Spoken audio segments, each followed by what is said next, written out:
Walang puwang sa Philippine National Police ang hazing, pang-aabuso at paglabag sa karapatang pantao.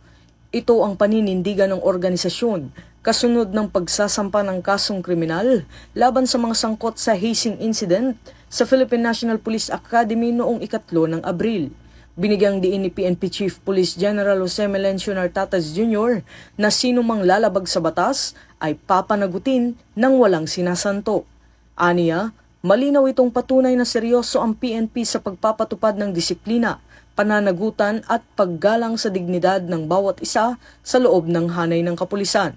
Kaugnay nito, isinampa ng Criminal Investigation and Detection Group o CIDG noong 20 ng Abril ang reklamo sa Office of the Provincial Prosecutor sa Imus, Cavite para sa paglabag sa Republic Act No. 11053 o ang Anti-Hazing Act of 2018.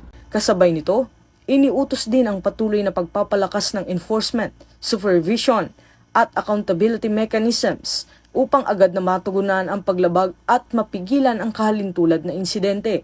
Ito ang bagong PNP para sa bagong Pilipinas, serbisyong mabilis, tapat at nararamdaman.